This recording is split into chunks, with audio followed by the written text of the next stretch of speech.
Super Smash Bros. Ultimate.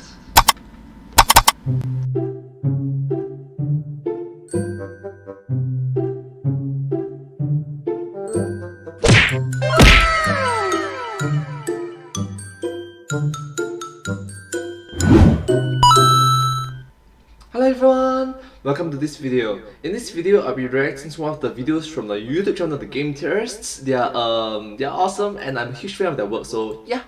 Anyways, this video came out in 2018, so I think it's around 3 years ago. So let's start. Oh, the squid. Oh, nice. Warning.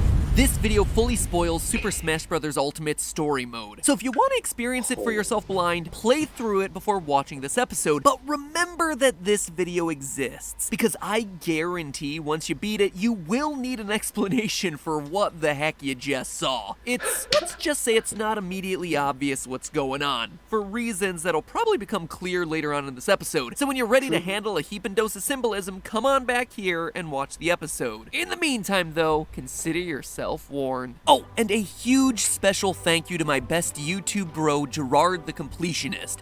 Yes, the completionists. Oh, gotta be honest, I gotta be honest, the completionists have been there for so many years with the Game Theorists. They are such amazing individuals. Thumbs up. Who helped me grind my way through this one and capture all this footage. The story mode of this game is massive. It is huge. It's larger than any of us expected. So it's thanks to him and him alone that I was able to turn this episode around so quickly. Otherwise, knowing me, the episode would have taken until like March to upload. So please go show the completionist here on YouTube March as the next year. some love. He just crossed 1 million well-deserved subscribers. I am so proud of him, and I have no doubt that his episode on this game is going to be fantastic. Links to him are everywhere you would expect links to be. Go over there and tell him that it's overdue time that he played Battletoads with me, because damn it, I've wanted to play Battletoads with him since our very first email to each other, and he still won't let me do it. Don't fear the toads, man. Since the very first email, come on. It's like, come on.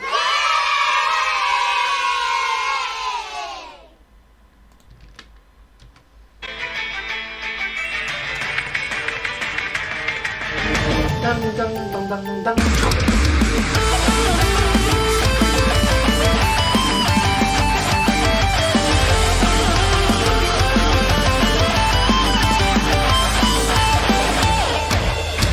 Hello, Internet. Welcome to Game Theory. Hello. The YouTube channel where the jokes fall flatter than Mr. Game & Watch. Hey, guess what? Oh gosh, that self-roasts. Ouch.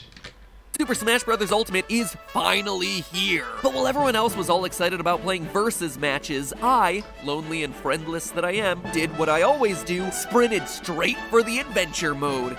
Adventure, the story Yes, mode. ladies and gentlemen, I play fighting games for the single-player story options. Fight me. Or don't, since again, that's not really why I play these games in the first place. But seriously, after that epic World of Light intro Nintendo revealed during their final direct where we watched as every character got decimated by a massive beam of light, how could I not be excited to see where the story was headed? And then I played it, and it started great, huge and sprawling and awesome to see so many Easter eggs from so many of my favorite games, but then I got to the end and was confused and a little bit disappointed, if I'm being honest. The ending barely features any of the characters. Instead, it's all fixated on this battle between two giant creatures in the sky, the angelic Galeem and the hentai eyeball monster Darkon, or Dars in his original translation, with the actual fighters just kinda there, stuck in the middle, an afterthought. This one cutscene even emphasizes it. They both look down and they're like, oh yeah, you guys are here too, I guess. Might as well kill you too! The adventure mode does give us a series first in that there's multiple endings, but none feel particularly satisfying. True, there's the one side win, there's the other side win, and then there's the, If you defeat Darkon, it allows Galeem's light to take over the universe, which is apparently a bad thing? Option 2, you defeat Galeem, and darkness overtakes everything with Mario dying in the process. Bad ending again. Aha! But there is a third option. If you defeat both at the same time, you get yourself the true ending, which is just a lot of prolonged footage of the characters' spirits flying off into the sky. Where's my epic shot of all the characters standing on a cliffside looking off into the distance, triumphant while soaring operatic music plays? None of the 3 endings make a lot of immediate sense, and they definitely don't feel victorious in any way. They're just a bit somber, sad even. But again, this is a game with thousands of hours poured into it by a man who has proven time and again how deeply he cares for this series. Clearly, a lot of thought was put into this ending. True, this individual has spent decades onto these games. So, this sort of ending, it's not that the ending was wrong. It was just that we are unable to appreciate it. And so I owed it to him to not immediately dismiss what I just saw as bad. So after spending some time researching and seriously thinking about what I just saw, I'm pretty confident I have Super Smash Bros. Ultimate all solved. Sure, this may just be a crossover brawler, but there's a lot more to unpack here than meets the Darkon. Nearly 4 years ago, That meets the eye, literally meets the eye. Yeah!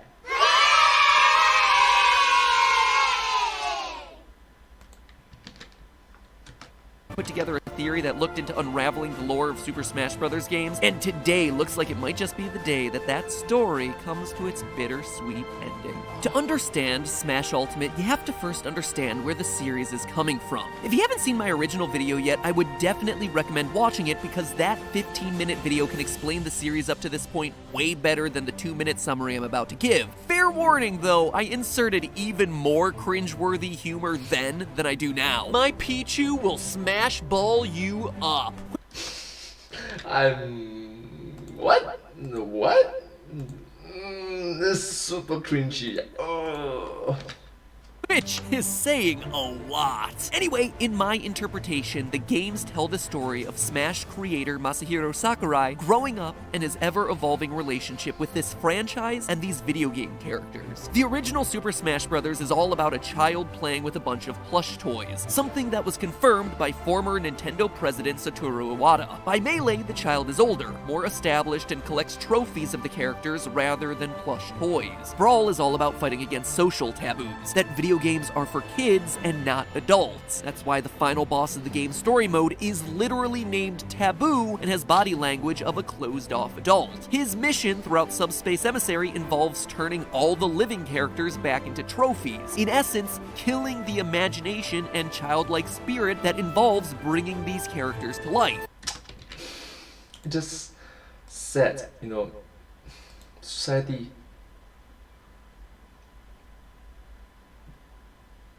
Yeah, that happens. But in the end, the characters emerge victorious, figuratively and literally shattering the social taboos that were trying to contain them. Yes! Yes! Social taboo can be changed. Our culture can be changed. Society can be changed. How? The next generations, through time. For the better. For everyone's positivity. Oh, that's good.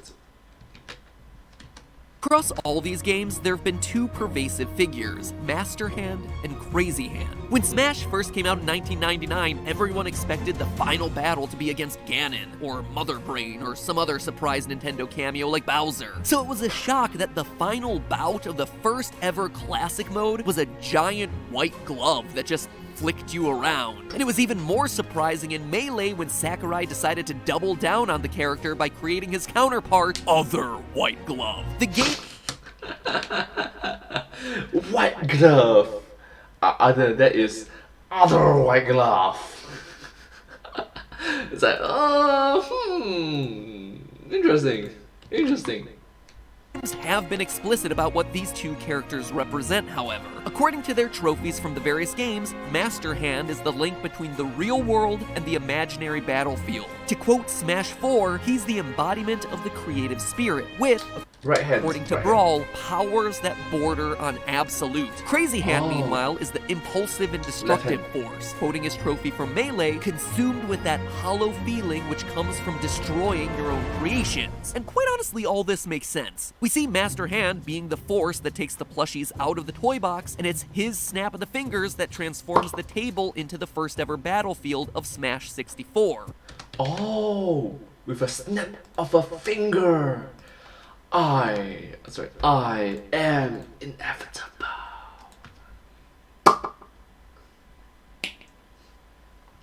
Now that's good. And let's face it, what kid hasn't fought his toys against the big baddie of his own hand? Well, maybe kids nowadays haven't, since, you know, you can just play Fortnite. But I did it all the time. It was mostly hand versus Matchbox car. Played a lot with Matchbox cars. Pew pew! Hand usually won. In my original theory, Yeah. Hand usually won. True. Saying.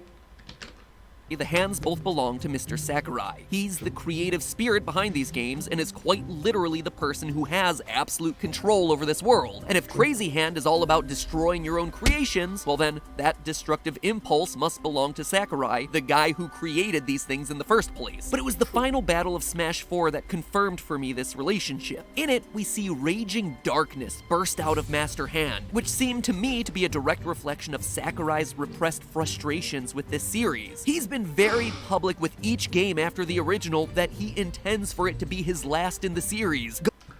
Oh, that's true. He has been very public that he wants to be. You know what? This is the last. This is the last. This is the last.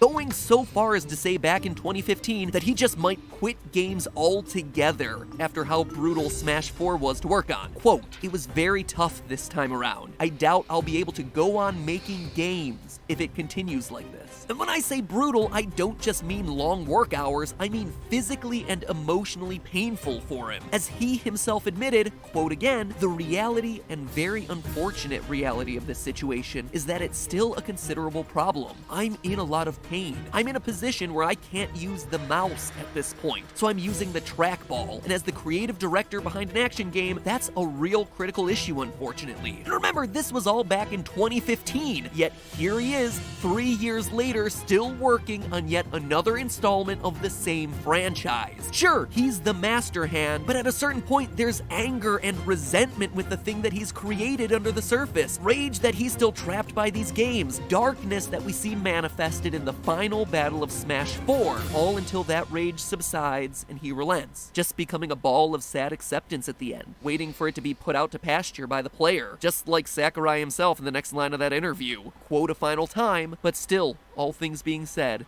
I'm still 100% committed to the creation of Smash Brothers. And that's where things rested at the end of Smash 4. Getting clarity on the role of the two hands and Sakurai's relationship to the characters is essential, because it's where Smash Ultimate's story really begins. As the adventure starts, we see an army of Master Hands, led by the character Galeem, primed to attack our heroes on the cliff. Oh, that means the Master Hand is a bad guy? But who is fighting Master Hand? Is this a bad guy?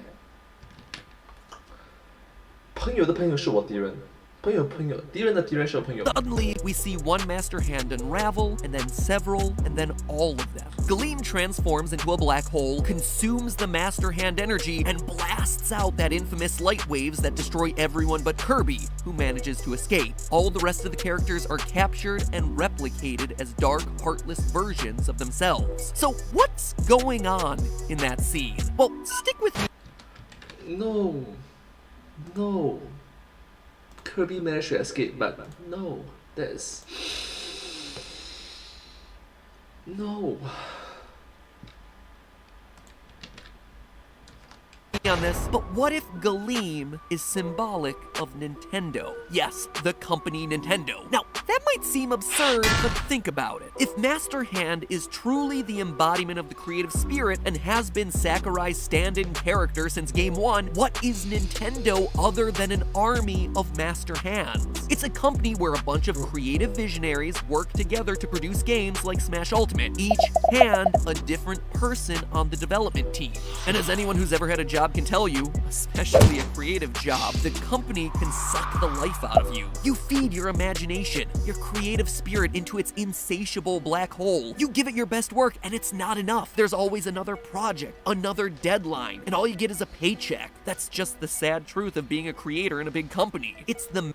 That's just the sad truth of being a creator in a company. Yes, finish one, that's great. Another project, another deadline. Another project, another deadline. And ultimately it's the sad truth of the current society that we live in for being a content creator. I want to be a content creator. I see my friends go through that. And I'm worried. I'm honestly worried.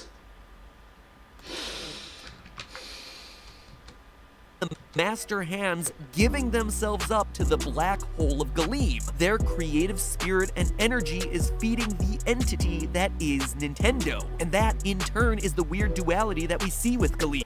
Feed me though. Which is sometimes a symbol of beautiful creativity, the angel, whose coloration just so happens to match Smash 4, by the way, and at other times is a soul-sucking, destructive black hole. So it can be an angel, but it can also be a soul-sucking black hole. That's just the irony, you know. There's yin and yang, there's a good and bad, there's a pros and cons. Now look at what Galeem does to these characters. It captures them, preserves them, and then uses their bodies to create soulless evil doppelgangers. I mean, do I even need to translate that one for ya? One of the things that all gamers worry about all the time are shameless cash grabs from game studios. DLC, microtransactions, Patreon. Diluting characters into shells of what they were just to sell more cheaply churned out games. And it's one of the things that Sakurai has always rebelled against in his professional career. True. Even me, like diluting my content too much, really does put a sword through my heart, put an arrow through my heart. If you dilute my content too much, it really, it seems like I'm still a new content creator, but it really does seem like a slap to the face to me, to my professionalism as being a content creator. Mentioned it in my previous theory, but it bears repeating here. He actively left HAL Laboratories when he felt like too many Kirby games were being churned out. And in 2013, he spoke out again against the practice. Quote, "Is there any industry that relies so much on reusing their old titles as much as video games? The glut of franchises and remakes is at an unnatural level." And you could ask how Sakurai could be against sequels when he's made so many versions of Super Smash Bros., but here's the kicker. Here's how Sakurai got roped into doing Brawl. He only decided to work on the project after Nintendo CEO Satoru Iwata publicly announced an upcoming sequel to the series at E3. In other words, the first time Sakurai heard about a sequel to his own game was at the same time as the general public. To quote directly from the Iwata Asks interview on this subject, and this is a long series of quotes, but I guarantee it is totally worth listening. Quote, "Oh my god, that's unfair. That's really unfair." From Iwata, all the employees from Nintendo of America that were involved with E3 at the time strongly wanted to announce a new Super Smash Bros. That would be compatible with Wi-Fi play. But at the time, we still hadn't discussed this thoroughly with HAL Laboratory yet, which shared the rights to Smash Bros. So, I announced this subject. Naturally, it was a splash of cold water for you. Quote from Sakurai, "Absolutely. You can imagine my surprise when I was told by the others at the E3 show site that you had made the announcement out of the blue." Iwata. I even heard that the people around you at E3 were asking you whether or not you would develop the Smash Brothers game. Sakurai. Yeah, it was rough. The fact that I had already quit HAL Laboratory made things a bit complicated. Iwata. So during that E3, I invited you to my hotel room and told you what I was hoping to do. I had considered what I would do if you turned me down and decided that I would need to take the existing Smash Brothers title, Super Smash Bros. Melee, and try to make it Wi-Fi capable. Maybe it's more appropriate to say that I realized we wouldn't be able to add any new elements to the game without your help. And I think I said as much when we discussed it at our hotel. It wasn't right, but you might even say I used it as a threat of sorts. That's unfortunate, but that's how the current society works. Changes need to be made. Improvements need to be made. There's always room for improvements for it. There's always room for it. Sakurai's response, it certainly had the desired impact. Let me translate an already translated interview. I will kill the good name of this franchise you created unless you renege on your personal creative passions and be a part of it.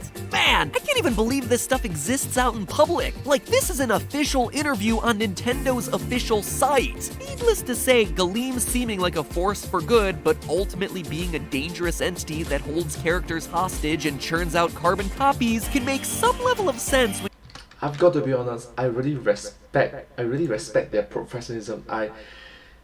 This kind of manners is like, polite manners is really deep down in the grains of being a, I dare say it, they're really nice individuals. These Japanese people, they're really nice and awesome individuals.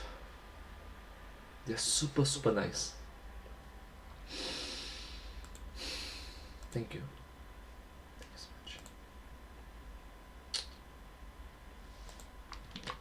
so much.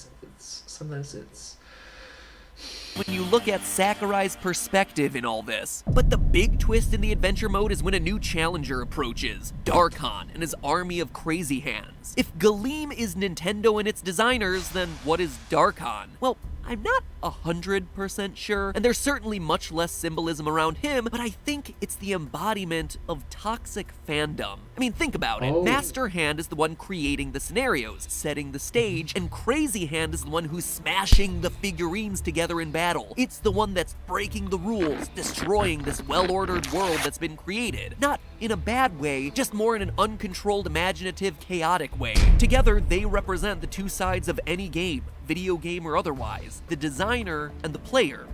The designer and the player, it exists in every single game, in every single scenario. There's a good and there's a bad. There's pros and the cons. There's yin and yang. There's a toxic game community. The sometimes it's really just uncontrollable fan base. Sometimes it's really just creator and the fan. And so Darkon, an angry eye that leads an army of player hands, would be all the worst parts of fandom. Notice that Darkon doesn't need to absorb the hands on his side of the battlefield. It's because there's no unified group of players. They all still exist as individuals, but there is a collective negativity amongst them which is embodied by Darkon. The expectation for their character to be in, for that character to be represented in the way that they think is right. This isn't the game that I demanded, or you cut out my favorite modes. And this is all reflected in Darkon's bad ending. When Darkon wins, it's critical to note that he doesn't destroy Galeem. Instead, he imprisons Galeem in chains. To me, this is symbolic of the fans holding Nintendo hostage, demanding that Nintendo only churn out what the fans demand they churn out in exactly the way the fans demand it. Which means that the struggle between the two is a battle of ownership. A company who thinks they own the characters versus all that balled up negativity around players who think they own the characters. With that context in mind, it is no wonder why the actual characters in the game seem like an afterthought in all these cutscenes. It's because they are an afterthought in all these cutscenes. That is the point. We have the creators and the corporation who controls them with their own goals and agendas on one side of the battlefield, and we have the players demanding more or demanding different things than what they're being delivered on the other. So it's like the big guy versus the little guy, but it's like no. I go wrong. It's like fighting one hawk-sized duck and and fighting 20 dark-sized hawk. It's something similar to that. You know, ultimately speaking, both endings is not good and well. Both endings is not good and well. And then there's changes to it. That's why I really like it that there's a third scenario. Meanwhile, the game and its characters, the actual heart and soul of what's being worked on is... Yes, the actual heart and soul of the games that we love. The main characters. They are just sad characters in the real society, bro. No, don't do that. Don't do that. Come on, don't do that.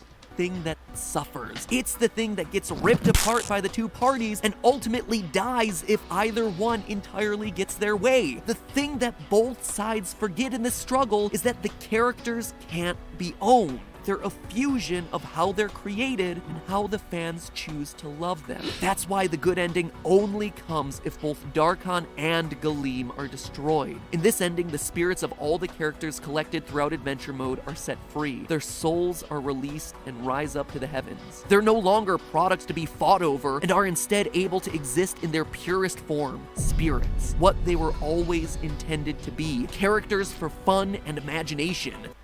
Characters for fun and imagination. The creative, fun, imaginative ways. They are game characters. Don't put too much control on them. They are the spirits within us. They are all just the spirit within us. I really love these episodes. This really just... That's why this ending feels so somber and bittersweet. It's because all of that has been forgotten in this struggle between corporation and consumer. And it's why... True, we've forgotten about it. During the struggles, the corporation versus fan base, we've forgotten why. I'm still growing content creator, and let's just be honest, I'm talking to you from right here, right now. 6th of April, 2021, 1:57 PM. Right now, right here, right now. Today's a Tuesday. So, yeah. Me, in the future, don't lose yourself. Please don't be corrupted. When you're feeling down, when you're lost, when the fan base, when the viewers, when the people that actually want to support you, when the voices are not heard, or when the big corporations just slaps you in the face, when both sides slaps you in the face, remember, don't lose hope.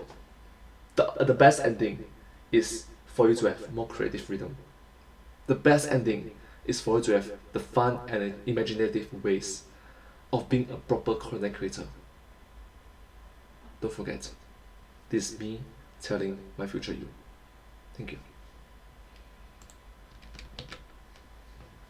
As Sakurai's final act, he's doing the one thing he can as his ultimate gesture of love to these characters. He's setting their spirits free. It's a weird moment in the story mode, but Master Hand and Crazy Hand turn on Darkon and Galeem to actually help the fighters. Crazy Hand creates a giant rift so that Master Hand can go on and defeat 50 false versions of the characters, in turn allowing the classic characters to make a final push against the two floating monsters. The player and the creator are coming together to help the characters combat the worst versions of themselves. Normal players fighting against fan toxicity, normal creators fighting against greedy corporate demands. And in turn, these two hands are allowing the characters to live on how they were always intended to be, as sources of joy and imagination. Both those hands are sources of joy and imaginations, the spirits that exist for positivity. Sakurai. He's a fan and a creator. He loves these characters and this franchise, which is why he's been forced into this series so many times. But he can only protect them from these competing interests for so long, and so he did the only thing that he could do: set them free. This will be Sakurai's last game,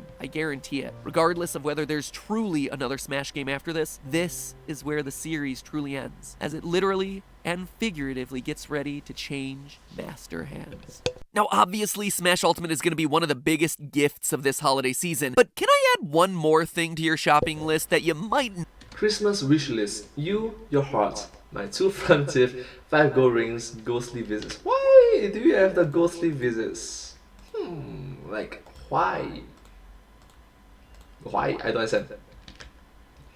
not have thought about? Our sponsor for today's episode, NordVPN. You see, more and more devices in your home have cameras and are connected to the internet, but many of them haven't thought through the necessary security that these devices require to protect your privacy. Recently, in fact, a list of top holiday items was published on whether or not they do or don't pass security standards. Don't worry, your Nintendo Switch passed, but your baby monitors, video doorbells, and security cameras probably didn't. And trust me, nothing is scarier than knowing that someone could be watching me or my family through a camera without me realizing it. I mean, I want you guys to watch me, don't get me wrong, I just don't want you to watch me like that, you know? Well, NordVPN solves the problem so I don't have to worry. And you don't have to worry either. Because with a VPN, all your data is encrypted to protect your privacy. And with Nord, it's double encrypted so that your online habits stay anonymous. Nord doesn't log your data use, its networks include thousands of servers across 61 countries, and it's the only VPN to get a perfect score from PC Mag. We all care about the speed of our internet connections, right? It was honestly one of the reasons I was slow to adopt a VPN. But the thing is, Nord doesn't slow you down. It has super fast servers that allow for unlimited bandwidth. And best of all, Nord is simple to use. I know a lot of people get intimidated by VPNs, but Nord is unbelievably user-friendly, and it works across both desktop and mobile, so you're protected wherever you go. As someone who makes his living online and does all sorts of stuff in the public eye, it gives me a greater peace of mind about my security. And if it can meet my unbelievably high needs, well, I'm pretty darn sure it's gonna be good enough for the ways that you're using the internet. So give the gift of security this Christmas. Is it a sexy gift? Not really, but it's a smart gift. Go to nordvpn.com/matpat, M-A-T-P-A-T, or click the link in the description, and you'll get 75% off their 3-year plan, meaning that you are secure for the next 3 years for under $3 a month.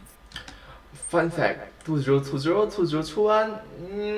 Plus, once you're there, if you use the code MATPAT, you get an extra month of Nord protection for free. That's nordvpn.com/matpat. Not only is it a super useful gift and a super thoughtful gift, especially for people who aren't as tech savvy in your life, but it's also, quite honestly, a super cheap gift if you use all these discounts. So there's no reason not to hop on board. Check this one off your Christmas list now. Buy it for your grandma, your parents, your kids, whatever. It's an important gift to have this holiday season. So go ahead, check that one off the gift-giving list. But hey, that's just a No sir, not getting no sir, not getting out of the chair. theory. A game theory. Thanks for watching. Thanks for watching. Thank you so much. If you do like this video, please consider to like, share, and subscribe to my channel, and comment down below if you have anything to share with us. The video that I just reacted to came from the YouTube channel The Game Theorists. Their videos are very knowledgeable and very educational. It really teach me a lot of stuff, and I hope that you learn something new as well. Thank you so much, MATPAT. Thank you so much, The Game Theorists. Thank you. I really appreciate it. And I do recommend that all viewers that is watching this video right now do watch more of their videos from the YouTube channel The Game Theorists. Alright? And I'll see you next time. Do remember, it's like, share, subscribe, comment, follow my channel. Thank you. And yeah. But hey, that's just a theory. A game theory. Thanks for watching. Thank you.